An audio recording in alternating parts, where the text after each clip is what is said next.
9월 24일 손잡는 교회 아침밥상 모임에 사랑하는 여러분들을 초대합니다. 말씀이 내 삶을 해석해 주셔서 악에게 지지 않고 말씀 안에서 승리를 선포하는 복된 하루 시작하시기를 주님의 이름으로 축복을 드립니다. 다같이 사도신경 하심으로 신앙 고백하시겠습니다. 전능하사 천지를 만드신 하나님 아버지를 내가 믿사오며 그 외아들 우리 주 예수 그리스도를 믿사오니 이는 성령으로 잉태하사 동정녀 마리아에게 나시고 본디오 빌라도에게 고난을 받으사 십자가에 못 박혀 죽으시고 장사한 지 사흘 만에 죽은 자 가운데서 다시 살아나시며 하늘에 오르사 전능하신 하나님 우편에 앉아 계시다가 저리로서 산자와 죽은 자를 심판하러 오시리라. 성령을 믿사오며 거룩한 공예와 성도가 서로 교통하는 것과 죄를 사하여 주시는 것과 몸이 다시 사는 것과 영원히 사는 것을 믿사옵나이다. 아멘. 다같이 찬송가 406장 고난 내 영혼 편히 쉴 곳과 함께 찬송 드리겠습니다.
제24장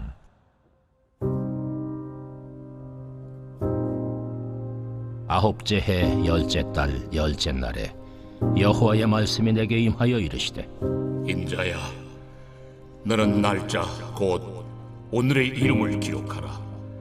바빌론 왕이 오늘 예루살렘에 가까이 왔느니라.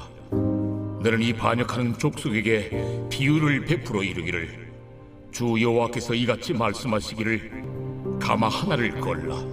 건 후에 물을 붓고 양떼에서 한 마리를 골라 각을 뜨고 그 넓적다리와 어깨 고기의 모든 좋은 덩이를 그 가운데 모아 넣으며 고른 뼈를 가득히 담고 그 뼈를 위하여 가마 밑에 나무를 쌓아 넣고 잘 삶되 가마 속에 뼈가 무르도록 삶을지어다.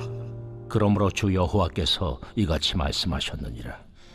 피를 흘린 성읍 녹슨 가마 곧 그 속의 녹을 없이 하지 아니한 가마여 화 있을진저 제비 뽑을 것도 없이 그 덩이를 하나하나 꺼낼지어다. 그 피가 그 가운데 있으며 피를 땅에 쏟아 티끌이 덮이게 하지 않고 맨 바위 위에 두었도다. 내가 그 피를 맨 바위에 두고 덮이지 아니하게 함은 분노를 나타내어 보응하려 함이로라. 그러므로 주 여호와께서 이같이 말씀하셨느니라. 화 있을진저 피를 흘린 성읍이여, 내가 또 나무 무더기를 크게 하리라. 나무를 많이 쌓고 불을 피워 그 고기를 삶아 녹이고 국물을 졸이고 그 뼈를 태우고 가마가 빈 후에는 숯불 위에 놓아 뜨겁게 하며 그 가마에 놋을 달궈서 그 속에 더러운 것을 녹게 하며 녹이 소멸되게 하라. 이 성읍이 수고함으로 스스로 피곤하나 많은 녹이 그 속에서 벗겨지지 아니하며 불에서도 없어지지 아니하는도다. 너의 더러운 것들 중에 음란이 그 하나이니라. 내가 너를 깨끗하게 하나 내가 깨끗하여지지 아니하니 내가 내게 향한 분노를 풀기 전에는 내 더러움이 다시 깨끗하여지지 아니하리라. 나 여호와가 말하였은즉 그 일이 이루어질지라. 내가 돌이키지도 아니하고 아끼지도 아니하며 뉘우치지도 아니하고 행하리니 그들이 내 모든 행위대로 너를 재판하리라. 할렐루야. 오늘도 주님 안에서 평안하시고 성령 충만하시기를 주님의 이름으로 축복을 드립니다. 우리가 에스겔 말씀을 함께 보고 있는데요. 이 에스겔 말씀을 통해 말씀이 우리의 속사람과 우리의 삶 전체를 비추어 주셔서 내 모습 있는 그대로를 직면할 수 있는 용기와 힘이 생기기를 축복합니다. 이 말씀은 아담과 하와가 선악과를 먹고 나서 자신들이 벗은 줄 알았죠. 그리고 부끄러워서 가릴 것을 찾은 아담과 하와의 모습을 생각할 수가 있는데요. 우리도 마찬가지인 것 같아요. 하나님의 말씀을 통해 우리의 모습이 다 드러나게 하심으로 말미암아 내 속에 뽑아야 할 것들, 버려야 할 것들, 지워야 할 것들이 비로소 다 사라지면 주님이 우리 안에 거하신다라는 것을 여러분 기억하셨으면 좋겠습니다. 주님이 우리 안에 거하신다면 나는 내 힘으로 살지 않고 주님의 능력으로 살게 됩니다. 하지만 주님의 능력으로 우리가 살게 되기 위해서 말씀이 우리 안에 거하셔야 되고 말씀이 우리를 다스려야 되는데 말씀이 우리 안에 들어올 때 우리의 배가 아프기도 해요. 입에서 쓰고 배가 아프다고도 하지만 그 아픔 가운데 우리를 살리시는 하나님의 사랑임을 우리는 기억해야 합니다. 말씀이 내 안에 거하시고 내가 말씀 안에 거하여 주님과 온전한 관계가 깊어질 수 있는 것, 여기에서 우리는 능력을 나타내고 내 힘이 아닌 주의 능력으로 살아가는 하나님의 사람으로 주님이 우리를 빚어가십니다. 이 관계 속에서 우리가 계속 말씀을 들으며 우리의 모습을 말씀 속에서 항상 비추어 말씀으로 돌이키지 않으면 우리는 살 수가 없다라는 것, 우리가 말씀을 통해 배워야 할 자세입니다.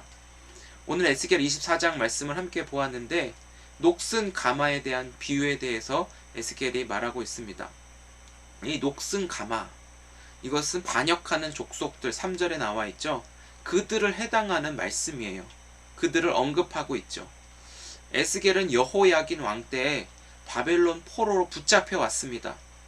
그런데 에스겔이 바벨론 땅에서 포로로 있을 때 하늘이 열리면서 하나님의 말씀이 에스겔에게 임했거든요. 그런데 이스라엘 백성들, 특별히 유다 백성들은 포로로 붙잡혀 왔으면서도 하나님의 말씀을 듣지 않습니다. 자신들의 죄를 들춰보지 않아요. 하나님의 말씀이 계속 그들에게 선포되고 있는데도 하나님의 말씀에 대해서 받아들이지 않는 어리석은 자의 모습을 볼 수 있습니다. 이런 사람들은 말씀하신 하나님, 말씀이신 하나님을 인식하지 못한다라는 것이죠. 그러나 하나님의 사랑이 여기서 나타나요. 포기하지 않으시고 인내하시면서 오래 참으시면서 말씀하시는 그 하나님, 그 말씀에 하나님의 사랑이 들어있는 것입니다. 계속 하나님은 저들에게 말씀을 주셔서 돌이키기를 원하시고 하나님의 말씀으로 살기를 하나님은 기다리는 거예요. 하지만 저들이 말씀을 들어도 돌이키지 않는다면 하나님은 돌이키실 때까지 저들에게 말씀을 주시지만 그 말씀과 심판이 같이 임한다라는 거예요. 그냥 친절하게 말씀으로 돌이키게 한다면 심판보다는 하나님의 긍휼이 더 컸겠죠. 그러나 인간의 죄의 깊이와 넓이와 높이가 점점 자라갈수록 하나님에 대한 그 사랑과 마음은 점점 무시하는 거예요. 사람이 뭔데 감히. 그러나 하나님의 그 심판을 통해서 결국 인간은 하나님을 바라볼 수 있도록 어쩔 수 없는 하나님의 행하심을 우리는 알아야 합니다. 4절부터 녹슨 가마의 비유에 대해서 에스겔은 설명을 해요. 양을 잡아 각을 떠서 뼈가 무르도록 삶으라 라는 말씀을 하시죠. 저는 가끔 이런 생각을 해보게 됩니다. 잔인한 생각일 수도 있지만 여러분 복날에 삼계탕이나 영양탕 드시죠? 그거 드시면서 무더운 여름을 이겨내시잖아요. 그 음식을 맛있게 먹는 건 좋지만 만약 내가 저 끓는 물 안에 들어가 음식이 된다면 어떨까 생각만 해도 끔찍하죠. 우리는 정말 그 닭이 삶아질 때까지 끓는 물에 손끝도 대지 못하는 연약한 인생이에요. 연약한 우리이지만 저부터 정말 뭘 믿고 하나님께 그렇게 대들고 말씀에 불순종하고 하나님을 업신여겼는가 정말 많이 생각을 하게 됩니다. 하나님께 다짜고짜 불순종한 것도 많았지만 정말 내 안에 말씀이 없으면 그 사랑이 없는 제 모습 속에 혈기와 분노와 짜증의 순간순간이 행동으로 나타나는 것을 보고 깜짝 놀랐습니다. 이거는 목사하고 별개더라고요. 왜냐하면 말씀이 없으면 사랑이 나타나지가 않아요. 사람에게 오히려 아픔과 상처와 마음에 살인을 저지르는 끔찍한 일도 저지르는 죄인 중에 죄인이더라고요. 이것이 어떻게 보면 하나님의 마음을 아프게 하고 하나님의 사람들에게 상처를 줄 때마다 하나님의 진노를 쌓는 일이 아닌가 싶기도 합니다.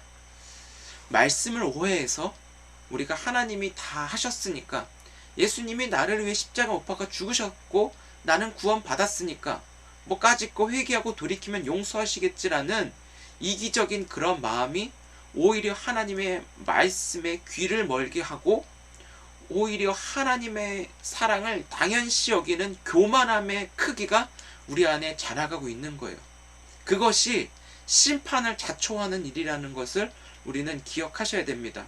이 유다 백성들도 그런 선민사상, 하나님의 백성이라는 그런 신분이 오히려 자신들의 행동을 망각하고 하나님의 말씀 없이도 살아가는 그런 교만함이 결국은 포로로 끌려오는 결과를 범한 것이잖아요. 여기서 우리가 어저께도 살펴보았듯이 바로 말씀하신 그것이 행음이라는 걸로 우리에게 가르쳐 주신 거예요. 행음은 하나님이 없이 다른 것을 택하여 그것과 교제하고 그것과 사귐을 통하여 결국은 우상 숭배와도 연결이 되는 것이죠. 하나님이 없는 사랑은 그것이 우상 숭배예요. 자기가 자기 자신을 우상처럼 여겨 숭배할 수도 있어요. 하나님이 없이 자기 자신의 힘으로 살아가는 그 자체가 바로 우상 숭배이기 때문이에요. 하나님 없는 열심과 하나님 없는 오름은 없어요. 하나님이 주인이 되시고 중심이 되셔서 모든 삶의 결과가 나타났을 때 그것은 아름다움이라는 것으로 표현되는 것이고 하나님이 계셔서 성공이라는 이름도 하나님과 함께할 때 주어진 것이죠. 그러나 하나님이 없이 성공이다. 그것은 행음이고 우상 숭배로 연결되어 더 하나님과 멀어지는 결과를 자초할 수도 있습니다. 이 행음이 어제 살펴본 대로 이 유다 백성들의 자녀들을 신에게 바쳐지는 그런 의식을 함으로 실제 화재로 불태워서 자녀들을 죽이기도 했잖아요. 그것을 하나님은 잊지 않으시고 이 녹슨 가마 비유를 통해서 끓는 물에 양을 잡아 각을 띄는 그 이미지도 보여주신 거예요. 하나님은 정말 행한 대로 갚으시는 심판주의 하나님도 우리에게 알려주고 있는 것이죠. 하나님은 사랑만 있는 것이 아니에요. 그러면 하나님의 그 공의가 무시되면 하나님은 하나님이 될 수가 없는 거예요. 하나님은 사랑과 공의가 공정하게 그리고 일직선상에서 흔들리지 않고 균형을 맞추셔서 하나님이 하나님 되심을 하나님의 사람들에게 보여주시는 것이죠. 오늘 이 녹슨가마 비유를 다시 보면은 그 가마 속에 녹이 슬었다고 얘기하고 있어요. 그래서 녹슨가마잖아요. 근데 이 녹슨가마를 통해 우리에게 주시고자 하는 또 하나의 메시지는 뜨거운 불에 달구어 긁어서 녹이 없어져야 되는데 녹이 없어지지 않는다라는 것을 알려줘요. 그만큼 이 유다 백성들의 죄가 질기다라는 것을 보여주고 있죠. 끊임없이 그 죄가 질겨요. 없어지지 않는 것이 아담 이후 지속되어 왔다라는 것을 알려주고 우리들 자신들만 봐도 알 수 있잖아요. 이 죄에 대한 그 끈질김이 결국은 예수님을 십자가에 못 박히게 하여 그 예수 그리스도로 인하여 완전하게 끊어졌다라고 하는 것. 예수님까지 안 가고 그냥 언약을 통해서 할 수 있었으면 얼마나 좋았을까. 하나님 입장에서는 그렇게 생각하지 않았을까요? 그러나 결국 자신의 아들의 생명을 내어 죽기까지 의로움으로 말미암아 죄가 끊어져 결국에는 하나님의 백성들이 죄인이 아니라 의로운 자로서 하나님과 교제하고 하나님을 사랑하며 살아갈 수 있는 그 하나님의 방법이 결국에는 예수로 인해 완성이 된 것이죠. 그렇지만 예수가 아닌 이 죄인들의 힘으로는 도저히 안 된다라는 거. 화 있을진저 오늘 본문에서 2번이나 사용하면서 하나님의 분노, 심판이 반드시 임한다라는 것, 하나님의 그 행위 심판 그대로 갚으실 거라고 하는 것에 대하여 말씀을 하고 있는 거예요. 왜요? 죄에 대해서 돌이키지 않는 백성들을 향하여 하나님이 계획하고 실행하고자 하는 것이에요. 하나님은 당신의 백성들을 깨끗하게 하셔서 우리의 손을 붙잡아 주기를 원하시는데 하나님의 백성이라고 불려졌던 사람들은 그렇지 않아요. 끝까지 내가 옳습니다. 하나님을 멀리하여 자신들의 생활에 너무 익숙하다 보니까 가마솥의 녹이 없어지지 않는 거예요. 반복된 죄의 습관과 행동이 결국 생활 속에서 진노의 크기만 쌓여가는 것을 보게 됩니다. 사랑하는 성도 여러분, 하나님은 하나님의 감정을 인간에게 쏟아부어서 복수 심판을 하시려는 분이 아니에요. 인간이 하나님을 무시하니까 하나님께서 화가 나서 심판을 부으시는 분도 아니십니다. 요한복음 1장 5절에 빛이신 그리스도께서 이 땅에 오셨는데 빛이 오셔서 어둠 가운데 임하셨지만 어둠이 깨닫지 못한다. 인간이 바로 그런 존재라는 거예요. 그러나 하나님께서 우리를 깨우치시려고 하나님의 임재를 보게 하시려고 하나님이 살아계신다라는 것을 보게 하시기 위해서 심판이 임한다라는 것을 우리는 꼭 기억하셔야 됩니다. 나를 깨우치기 위해서, 나를 통하여 주님을 보게 하시기 위해서 하나님의 심판을 우리는 꼭 명심하셔야 됩니다. 녹슨 가마의 녹은 내가 아무리 벗기려고 해도 안 벗겨져요. 나는 스스로가 죄인이기 때문에 벗기면 벗길수록 그 더러움이 계속 묻어나는 연약한 존재입니다. 오직 십자가에 나를 대신하여 피를 흘려 죽으신 예수님으로만이 녹슨 가마의 녹은 지워지게 되는 거예요.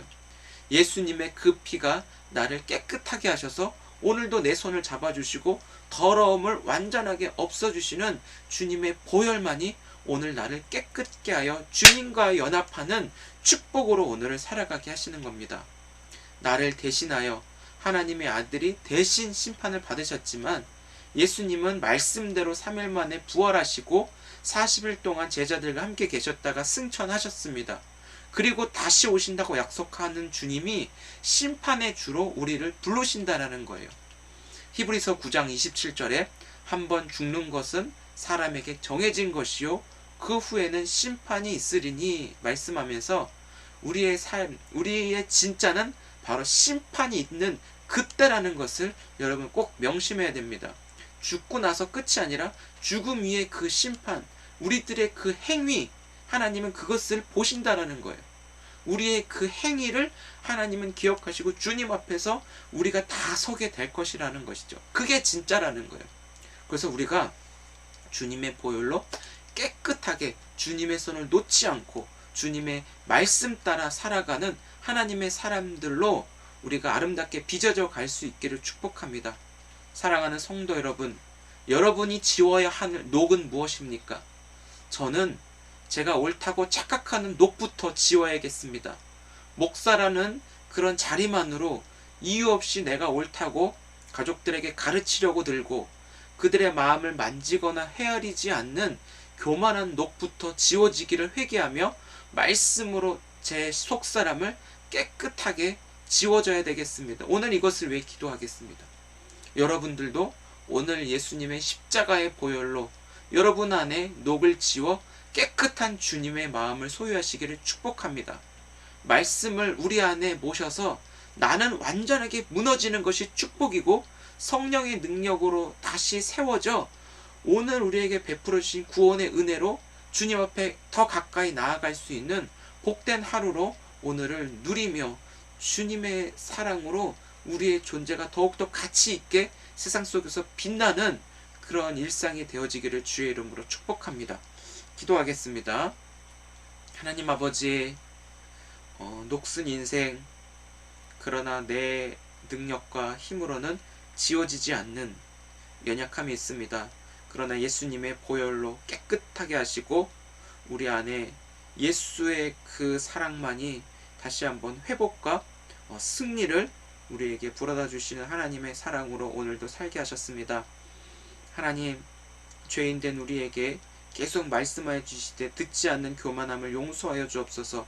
하나님의 말씀을 들을 수 있는 귀를 열어주시고 그 말씀을 사랑하여 하나님 죄를 끊고 항상 깨끗한 주님의 제자로 오늘을 살아갈 수 있도록 인도하여 주옵소서. 오늘도 우리 삶의 자리에서 주님을 멀리하는 자들이 주님께 가까이 나아가고 주님께로만 붙어있게 하셔서 세상과 거리둔다 할지라도 외로움이 찾아오지 않게 하시고 오히려 주님께 붙어있어 주어지는 사랑의 열매와 기쁨과 감사의 열매들이 삶 속에서 풍족하게 맺혀지도록 축복하여 주옵소서.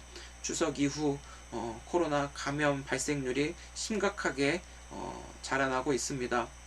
주님, 사랑하는 우리의 가족들, 성도들 지켜주시고 코로나19의 감염으로부터 멀리하게 하셔서 하나님 이 어려운 시기에 하나님의 말씀을 가까이 하여 말씀이 책임지시는 인생으로 우리의 삶이 아름답게 빚어져 가도록 한 분 한 분을 축복하여 주옵소서.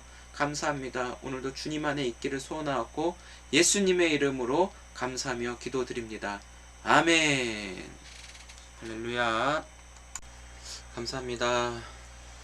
오늘 저녁 9시에 온라인 기도회가 있습니다. 여러분들 기도 제목 같이 좀 나눠주셔서 우리가 주 안에서 더 큰 사랑으로 하나님의 아름다운 교회를 세워갈 줄 믿습니다.